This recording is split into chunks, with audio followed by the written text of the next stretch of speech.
Lah, Baik, kita mulai presentasi pada hari ini. Assalamualaikum warahmatullahi wabarakatuh.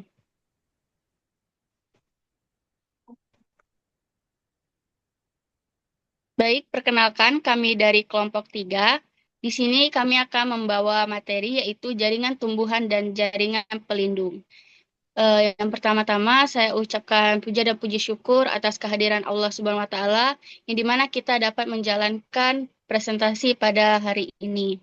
Dan yang kedua, saya ucapkan terima kasih kepada Ibu dosen pengampu pada mata kuliah Struktur dan Perkembangan Tumbuhan, yaitu Ibu dosen Ramadhani Fitri, SPD MPD.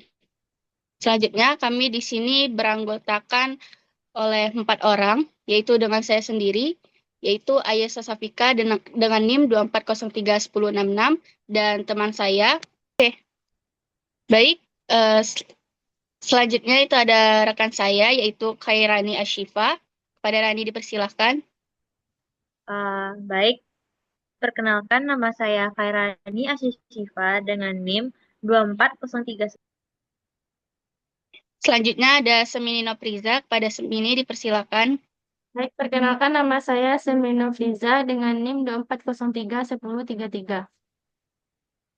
Selanjutnya itu yang terakhir ada Aulia Fitriadi. Kepada Aulia dipersilakan.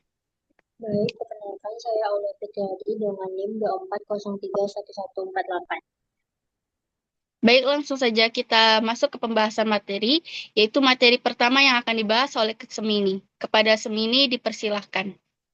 Baiklah, terima kasih moderator atas kesempatannya. Di sini saya ingin menjelaskan tentang jaringan meristem. Jaringan meristem adalah jaringan tumbuhan yang terdiri dari sel-sel yang aktif membela diri. Jaringan ini berperan penting dalam pertumbuhan. PHKN baik pertumbuhan memanjang, pertumbuhan primer maupun pertumbuhan membesar atau pertumbuhan sekunder. Next, karakteristik jaringan meristem. Karakteristik fisik sel meristem yaitu sel-sel aktif membela, bentuk sel kecil dan seragam, 3. Dinding sel tipis, 4. Sitoplasma padat, dan 5. Tidak ada ruang antar sel. Karakteristik fisiologis dan fungsional yaitu terbagi menjadi 3. Yang pertama, belum terdiferensiasi. Yang kedua, pertumbuhan terus-menerus. Yang ketiga, metabolisme tinggi. Next, macam-macam jaringan meristem. Jaringan meristem berdasarkan asal atau cara pembuatannya. Yang pertama itu jaringan meristem primer. Meristem primer berasal langsung dari jaringan embrional atau sel-sel hasil pembelahan zigot selama perkembangan embrio tumbuhan. Jaringan ini berperan dalam pertumbuhan primer, yaitu pertumbuhan memanjang akar dan batang.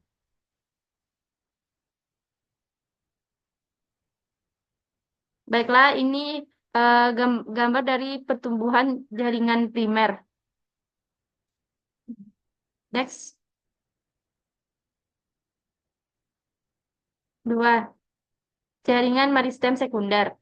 Meristem sekunder berasal dari jaringan dewasa yang mengalami diferensiasi, yaitu jaringan dewasa yang kembali aktif membela. Seperti yang bisa teman-teman lihat pada slide berikut ini.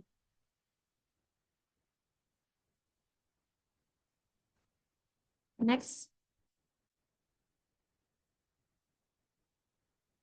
Jaringan meristem berdasarkan letaknya. Yang pertama, meristem apikal. Meristem apikal terletak di ujung-ujung tumbuhan, yaitu pada ujung akar dan ujung batang. Jaringan ini bertanggung jawab dalam pertumbuhan primer, yaitu pertumbuhan memanjang akar dan batang. Next, jaringan meristem berdasarkan letaknya, yaitu yang kedua meristem lateral. Meristem lateral terletak sejajar dengan permukaan batang dan akar. Jaringan ini berperan dalam pertumbuhan sekunder, yaitu pertumbuhan yang memperbesar diameter akar dan batang. Next. Baiklah, ini contoh dari yang saya jelaskan tadi. Bisa teman-teman lihat pada slide ini, di mana ada kambium vaskular, kambium atau meristem lateral, meristem yang akan membentuk akar lateral dan akar lateral serta meristem apikal akar. Next. Yang ketiga yaitu meristem interkalar. Meristem interkalar terletak di antara jaringan dewasa, biasanya pada pangkal ruas batang atau pangkal ruas daun. Jaringan ini berperan dalam pertumbuhan ruas batang, terutama pada tumbuhan monokotil seperti rumput dan bambu. Next, ini adalah contoh dari pertumbuhan bambu. Next. Baiklah, saya kembalikan kepada moderator. Baik, terima kasih kepada Semini yang telah menjelaskan materi. Selanjutnya itu materi tentang jaringan dewasa yang akan saya jelaskan sendiri. Baiklah, jadi jaringan dewasa adalah jaringan tumbuhan yang telah mengalami diferensiasi dan tidak mengalami pembalahan lagi, kecuali dalam kondisi tertentu seperti regenerasi.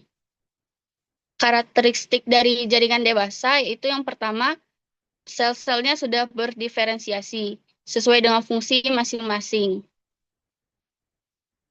Sel-sel telah memiliki bentuk dan fungsi tertentu sesuai dengan perannya.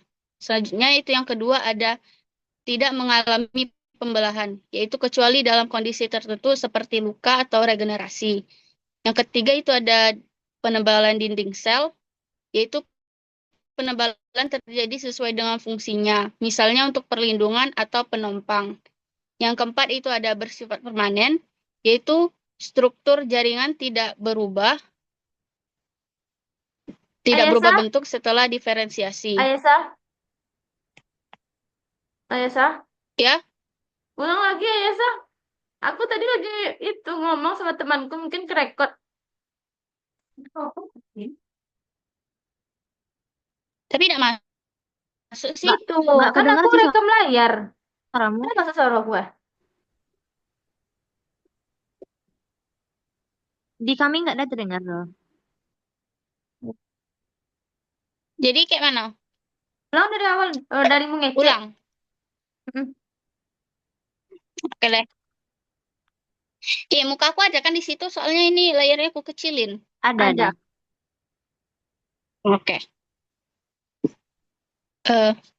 Baiklah, terima kasih kepada Semini yang telah menjelaskan materi. Selanjutnya itu materi yang kedua, yaitu tentang jaringan dewasa yang akan saya jelaskan sendiri. Jadi, jaringan dewasa adalah jaringan tumbuhan yang telah mengalami diferensiasi dan tidak mengalami pembalahan lagi, kecuali dalam kondisi tertentu seperti regenerasi. Selanjutnya itu karakteristik dari jaringan dewasa. Yang pertama yaitu ada diferensiasi sel, yaitu sel-sel telah memiliki bentuk dan fungsi tertentu sesuai dengan perannya. Yang kedua yaitu tidak mengalami pembelahan lagi, kecuali dalam kondisi tertentu seperti luka atau regenerasi. Yang ketiga itu ada penebalan dinding sel, di mana penebalan terjadi sesuai dengan fungsinya, misalnya untuk perlindungan atau penompang. Yang keempat yaitu bersifat permanen, struktur jaringan tidak berubah bentuk setelah diferensiasi. Yang kelima yaitu dikelompokkan berdasarkan fungsinya, di mana jaringan dewasa dibagi menjadi beberapa jenis berdasarkan perannya.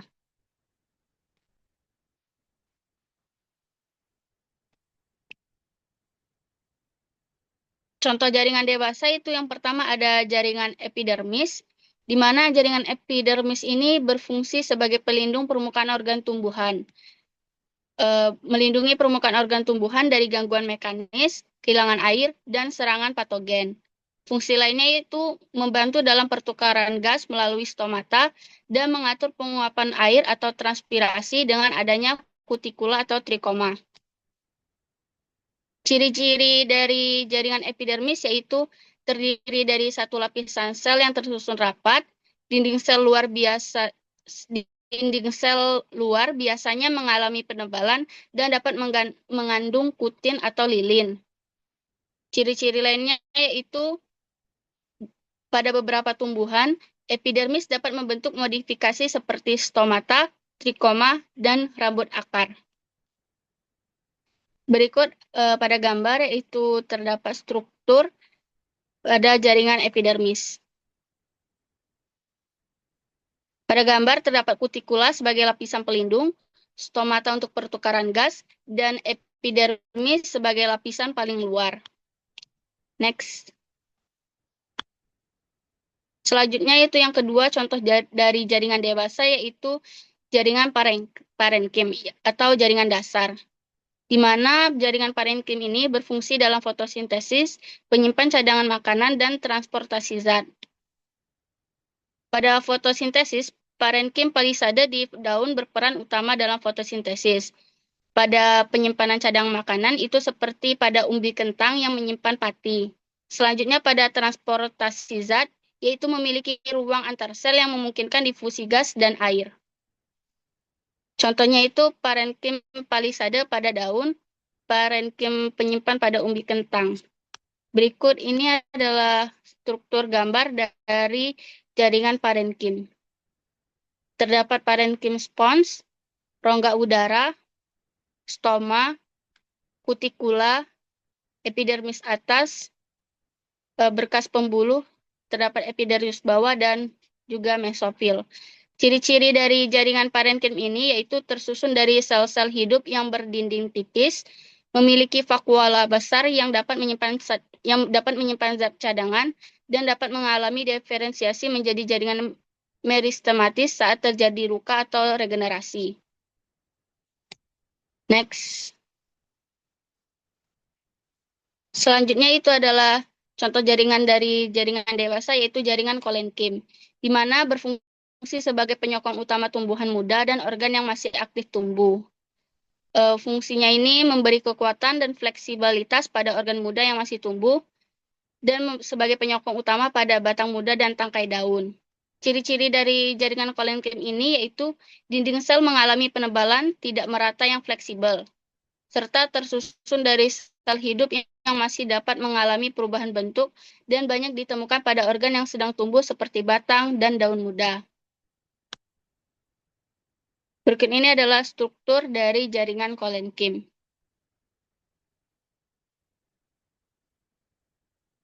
Terdapat penebalan dinding sel yang tidak merata terutama di sudut-sudut sel.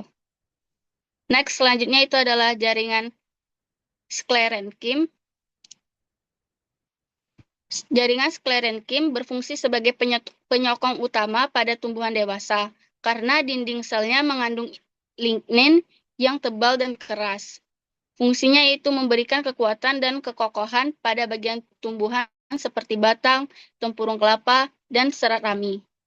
Ciri-ciri dari jaringan sklerenkim yaitu terdiri dari sel mati yang dinding selnya mengalami penebalan lignin, dapat membentuk serat panjang atau sklereid, atau sel batu yang lebih pendek dan keras, serta dapat ditemukan pada kulit biji, tempurung kelapa, dan batang tumbuhan berkayu.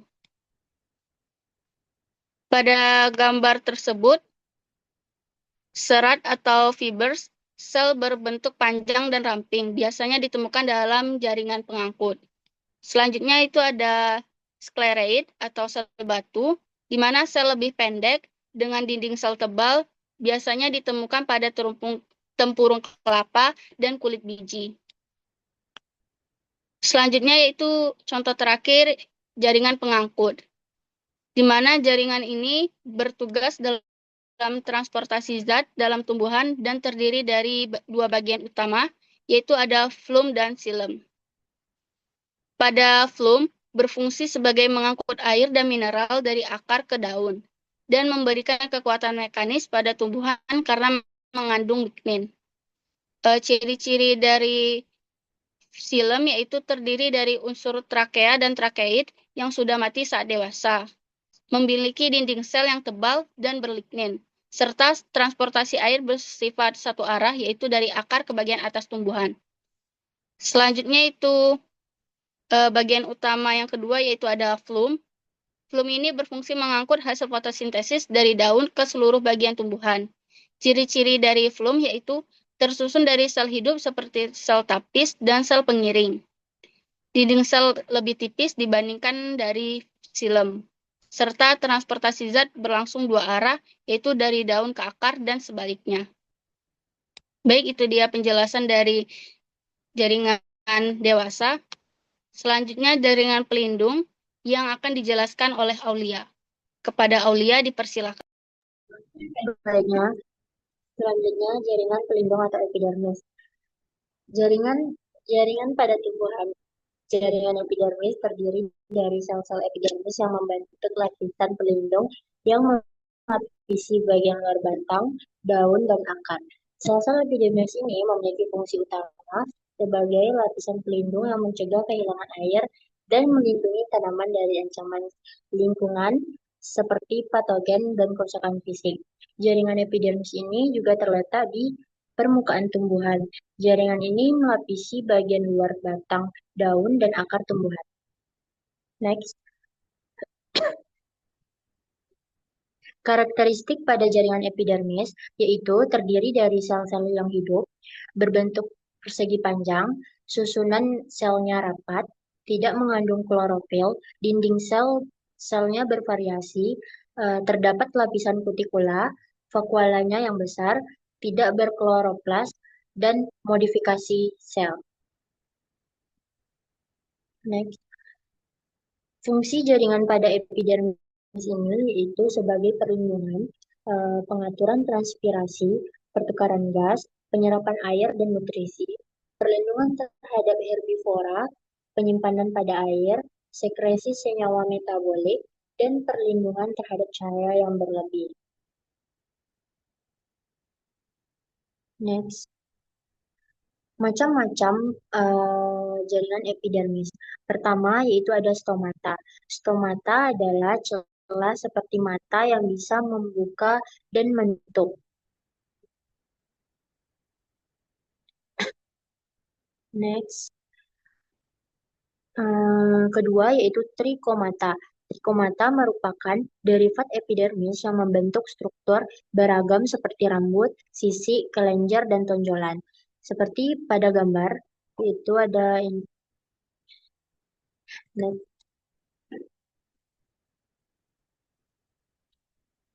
Ketiga yaitu ada emergensia. Emergensia adalah tonjolan pada permukaan organ yang terbentuk dari jaringan epidermis dan jaringan di bawah epidermis atau subepidermis, sel-sel yang terdapat di daerah korteks. Contohnya itu seperti pada rambutan. Lanjut.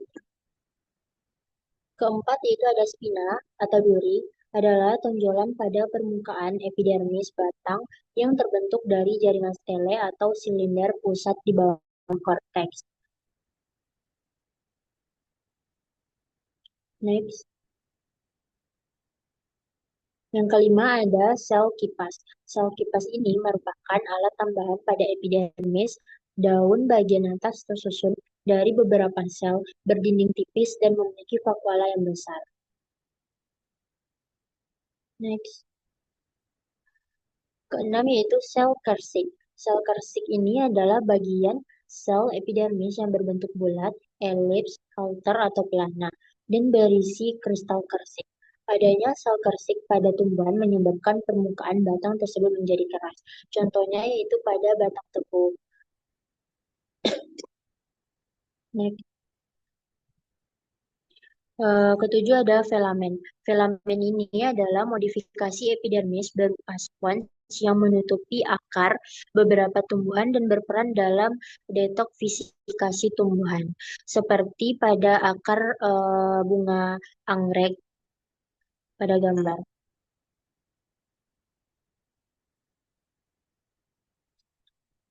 Yang kedelapan ada litokis. Litokis ini adalah sel epidermis yang dindingnya mengalami penebalan dan mengandung sistolit.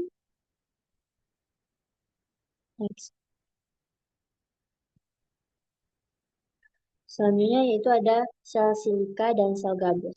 Sel-sel yang ditemukan berpasangan pada daun famili Poaceae, di mana sel silika mengandung kristal silika dan sel gabus mengandung suberin.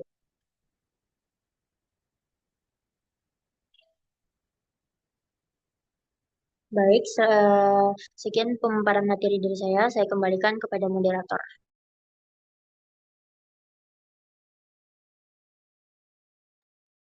Baik, terima kasih kepada Aulia yang telah menjelaskan materi. Selanjutnya itu materi yang keempat akan dijelaskan oleh Khairani. Kepada Rani, dipersilahkan. Baik, terima kasih moderator atas waktunya. Jadi di sini saya akan menjelaskan mengenai jaringan gabus. Jadi jaringan gabus adalah jaringan pelindung yang menggantikan epidermis pada tumbuhan yang mengalami pertumbuhan sekunder. Jadi jaringan gabus ini bisa kita sebut juga dengan lapisan pelindung yang terbuat dari sel-sel khusus yang berfungsi untuk melindungi tumbuhan. Umumnya itu berada di luar yang melindungi seperti mantel.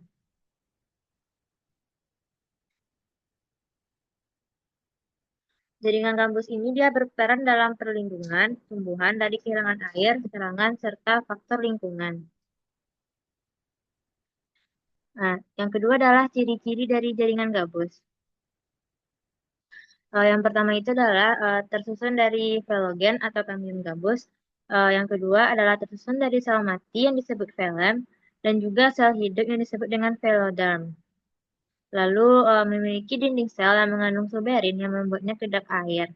Yang keempat adalah menghentikan epidermis pada pertumbuhan sekunder, tidak memiliki ruang antar sel, rapat dan juga kuat. Yang keenam adalah membentuk lentisel untuk pertukaran gas, dan yang terakhir adalah melindungi tumbuhan dari kekeringan dan patogen.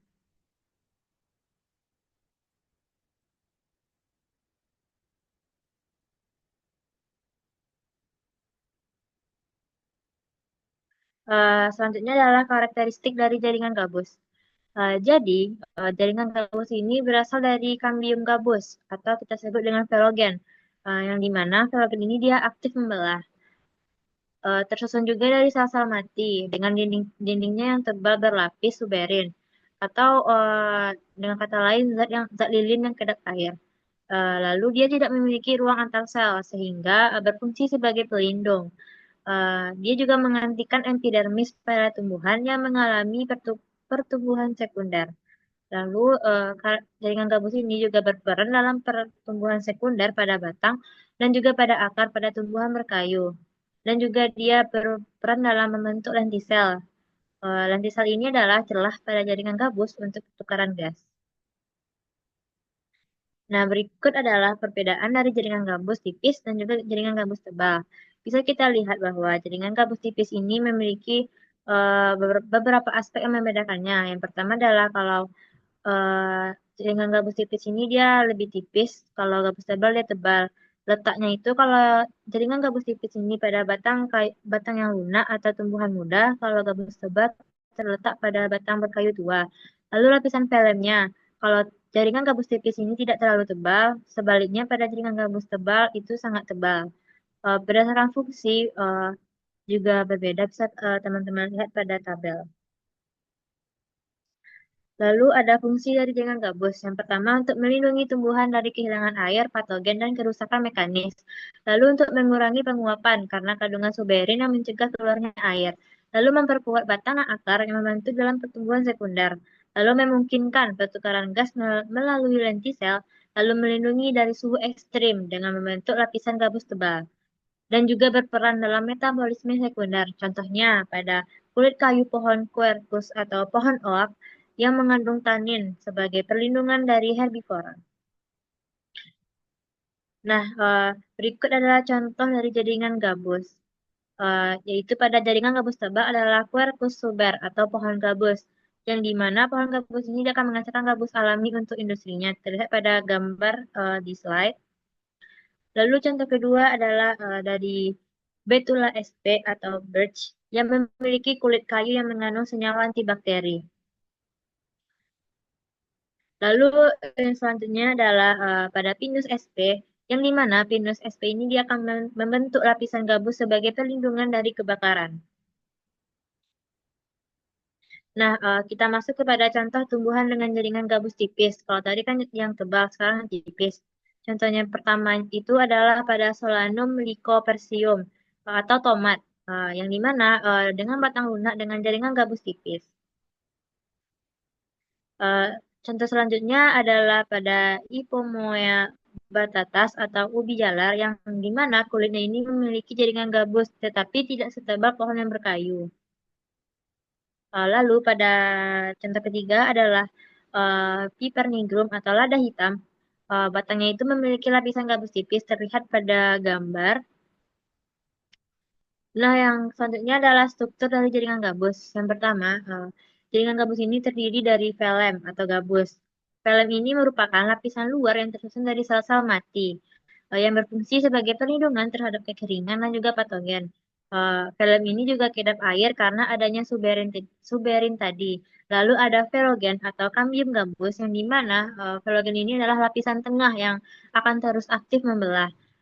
Dia juga menghasilkan filem ke arah luar dan veloderm ke arah dalam. Lalu yang ketiga adalah veloderm, yang dimana veloderm ini adalah lapisan dalam yang tersusun dari sel-sel hidup yang berfungsi untuk penyimpanan zat makanan dan mendukung metabolisme sel. Berikut adalah gambar dari jaringan gabus. Bisa terlihat bahwa pada tumbuhan berkayu itu memiliki kambium vaskuler, phloem sekunder, kambium gabus, gabus atau filem. Lalu ketika dilihat secara lebih jelas itu ada parenkim, veloderm, kambium gabus, dan juga gabus. Selanjutnya adalah proses pembentukan dari jaringan gabus. Yang pertama adalah inisiasi velogen, yang dimana velogen mulai terbentuk di bawah epidermis pada batang dan akar. Pada tumbuhan muda, epidermis masih berfungsi sebagai jaringan pelindung. Selanjutnya adalah pembentukan filem dan juga veloderm. Velogen aktif membelah yang kemudian menghasilkan filem ke arah luar dan veloderm ke arah dalam. Lalu terjadilah pematangan filem yang dimana sel-sel filem hal ini akan mati dan di mana seiring bertambahnya pertumbuhan, beberapa bagian filem mengalami diferensiasi menjadi lentisel. Lentisel ini berfungsi sebagai pelindung nantinya. Adaptasi jaringan gabus dalam kehidupan itu yang pertama adalah ilustrasi tumbuhan di lingkungan berbeda, contohnya pada kaktus dengan jaringan gabus tebal untuk mencegah penguapan. Lalu ada pohon birch dengan kulit kayunya yang berlapis gabus di daerah dingin. Pada pohon gabus Quercus suber dengan jaringannya yang tahan api. Baik itu saja, saya kembalikan kepada moderator. Terima kasih kepada Kairani yang telah menjelaskan materi terakhir kita. Baiklah, sudah di ujung presentasi. Kami akhiri, mohon maaf apabila ada salah kata. Saya tutup. Wassalamualaikum warahmatullahi wabarakatuh.